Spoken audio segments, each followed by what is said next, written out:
سلام بینندگان عزیز، درس نوبتمون رو از فن فیزیک آغاز می‌نماییم. درس امروزی ما حل مسئله است.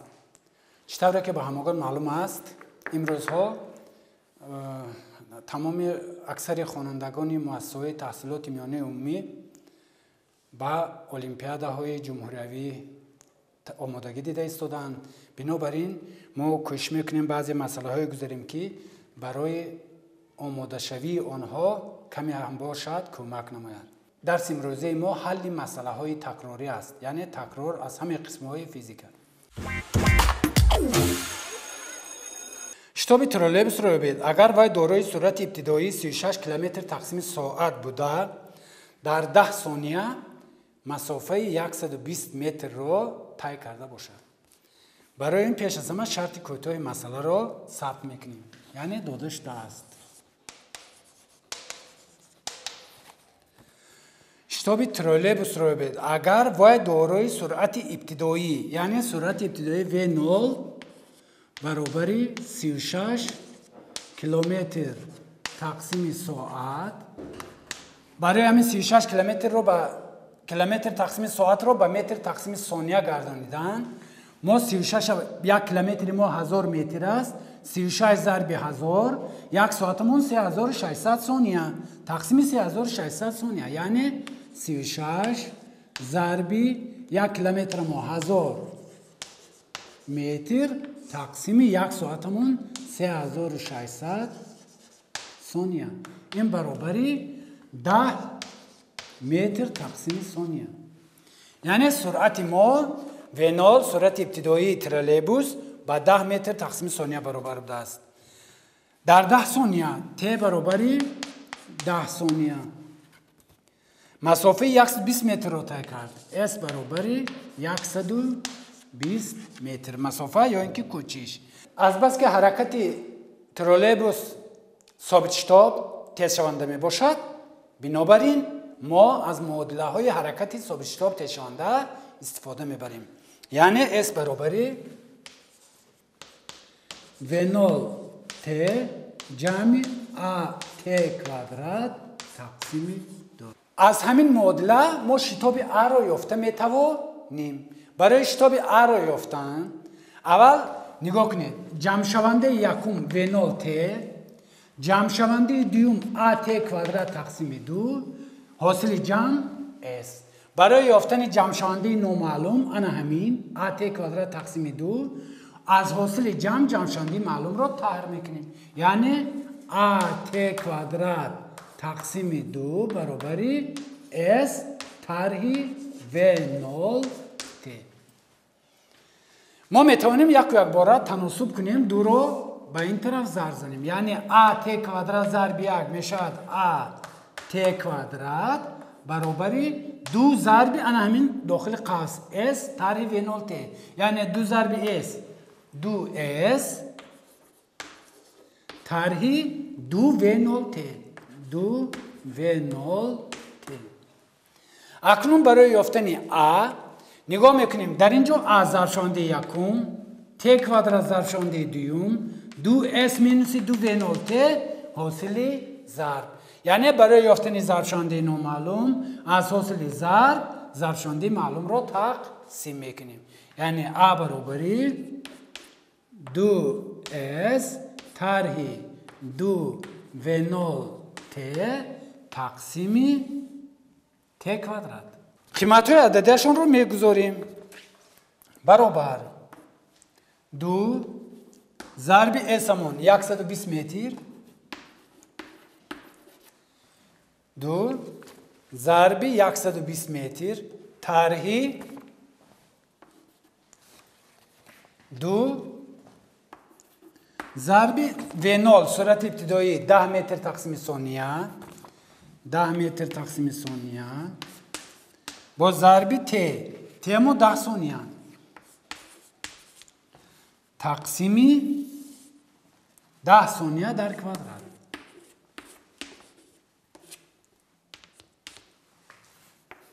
برابر 2 کرده 120 240 10 کرده 100 100 کرده 200 از 240 200 گیریم 40 تقسیم 100 می شود 0.14 0.14 متر تقسیم ثانیه کوادرات. یعنی شتاب ترولیبوس در همین مورد به 0.14 متر تقسیم ثانیه کوادرات برابر می شده است. یعنی 0.14 متر تقسیم ثانیه کوادرات چی معنی دارد؟ یعنی معنی دارد که در یک ثانیه سرعت همین ترولیبوس به 0.14 متر تقسیم ثانیه می افزاید یا تغییر می یابد. قوه 10 نیوتن به جسم شتاب 6 متر تقسیم ثانیه کوادرات می بخشد. برای به شتاب 1.5 متر تقسیم ثانیه کوادرات صاحب شدن آن جسم چگونه قوه لازم است؟ یعنی در اینجا دو تا قوه داده شده است، 2 تا شتاب. بنابراین قوه F1 میکنیم داده شده است. F1 برابر 10 نیوتن.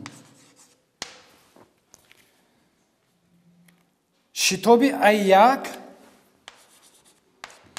برابر 6 متر تقسیم ثانیه کوادرات. برای آنکه جسم با شتاب 1.5 I2 برابر 1.5 متر تقسیم ثانیه کوادرات حرکت نماید، باید چقدر قوه تاثیر کند. یعنی F2 علامت سوال. یک چیز دیگر رو به نظر گرفتن در کار است که هنگام حل کردن این مسئله معنی دارد که در این حالت هنگام هم تاثیر قوه یکم هم تاثیر قوه دوم ماسه جسم تغییر نمی‌یابد، برای اینکه ماسه همان یک جسم است.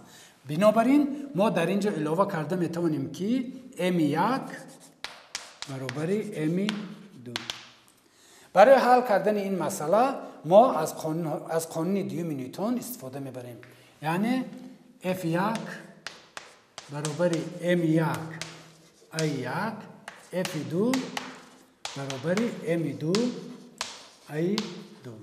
این F1 برابر M1 I1 برای حالت یکم، F2 برابر M2 I2 برای حالت دوم.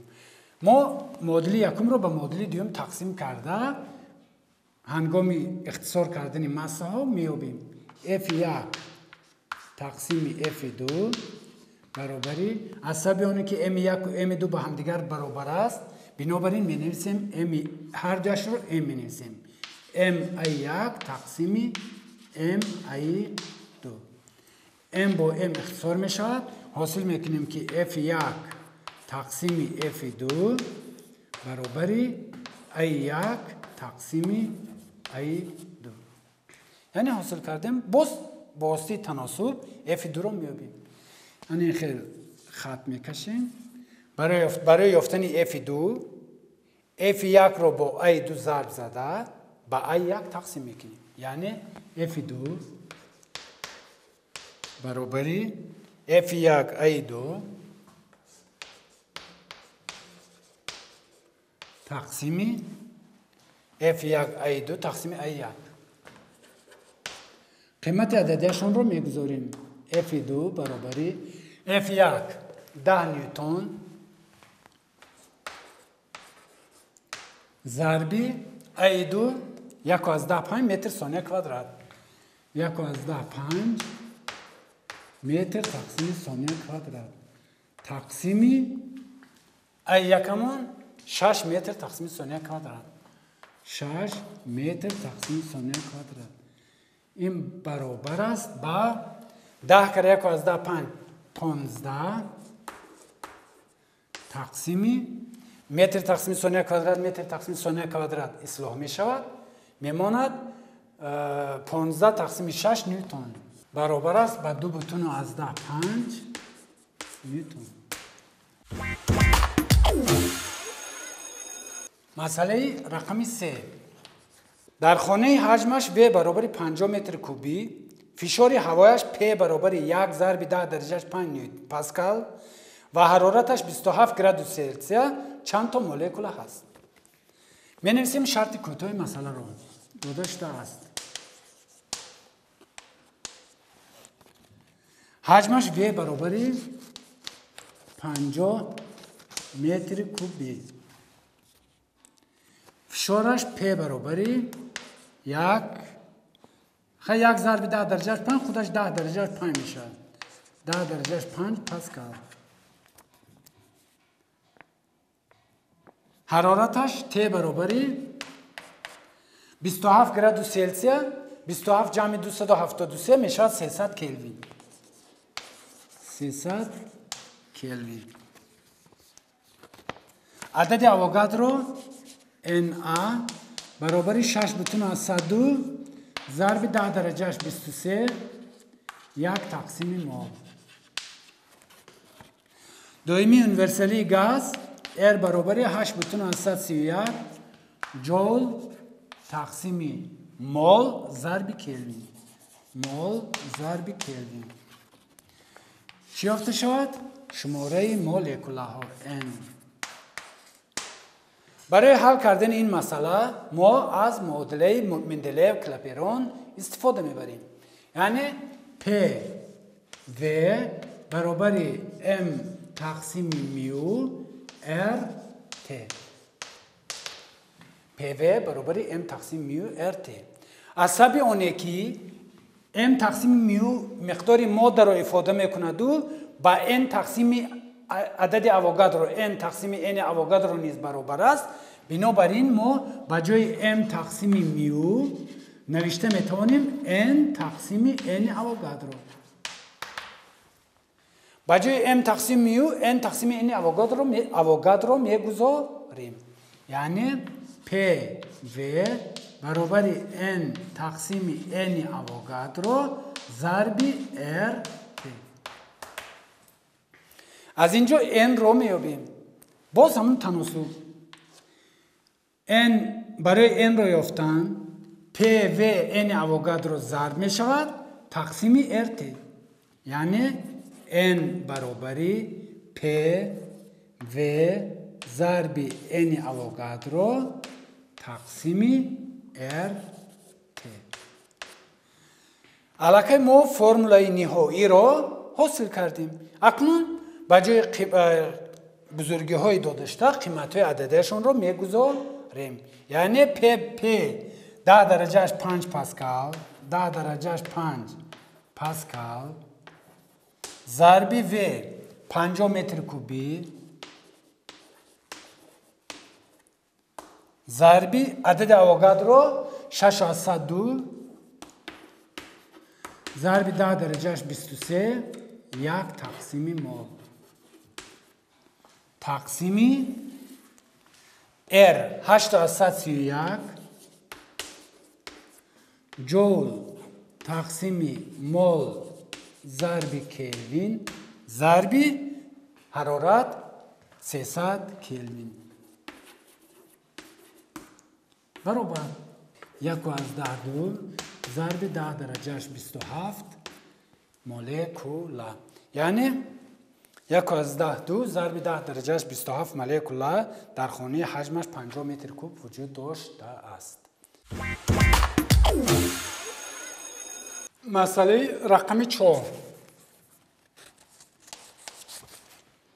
در لامپه مقاومتش 480 اوم و قوه جریانش 0.1 امپر در 20 دقیقه چقدر گرمی خارج میشه؟ شرط کوتاه مسئله را می‌نویسیم. داده شده است R برابری مقاومت R برابری 480 اوم. قوه جریان با حرف E اشاره کرده می شود. E برابری 0.1 امپر. در 20 دقیقه T برابری 20 دقیقه این برابری 1 دقیقه ما 60 ثانیه 20 دقیقه ما 20 ضرب 60 میشد 1200 ثانیه. چقدر گرمی جدا می شود؟ این مسئله به نهایت مسئله ساده است. با استفاده از قانون جول لنز حل کرده می شود و یعنی مقدار گرمی که در ناقل جدا می شود با فرمول قانون جول لنز معین می کنند. یعنی قو برابری ای کوادرات R T. تمام قیمت عددش رو میگذاریم حاصل میکنیم. قو برابری 0.1 امپیر در کوادرات ضربی 480 اوم ضربی تیما 1200 ثانیه. این برابر است با 5760 جول.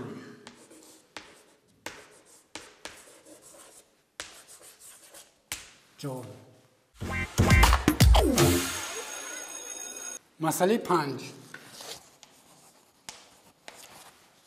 الکترون با سرعت 25 مگامتر تقسیم ثانیه در میدان مغناطیسی ایندوکسیش 0.5 تسلا حرکت میکند. سمت سرعت الکترون نسبت به سمت وکتور ایندوکسی مغناطیسی کنج 30 گرادوس رو تشکیل میدهد.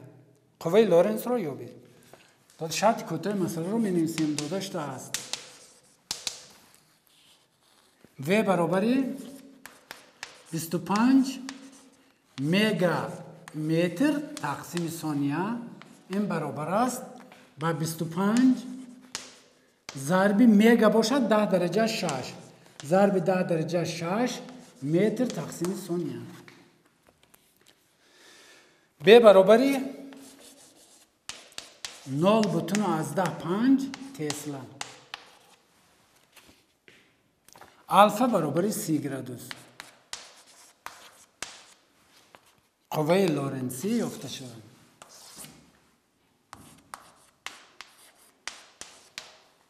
چطوره که در درس‌های نظریوی به شما معلوم است در میدان مغناطیسی با ذره‌ای به داخل میدان مغناطیسی داخل کرده شده قوه تاثیر میکند که آن را قوه لورنس میگویند.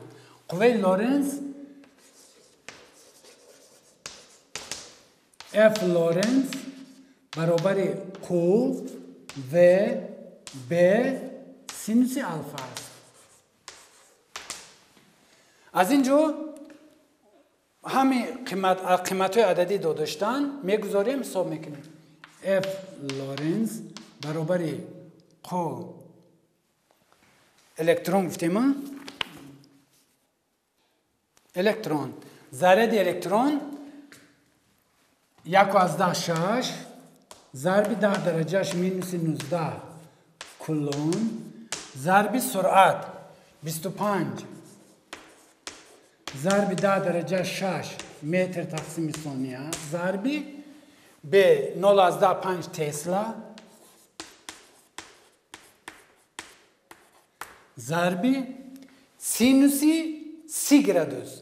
سینوسی 30 گرادوس از جدول و متماتیکی دیده میبریم که سینوسی 30 گرادوس به 1 تقسیم 2 برابر است یا به 0.5 ضرب 1 تقسیم 2. این برابر است 10 درجهش مینوس 12 نیوتن.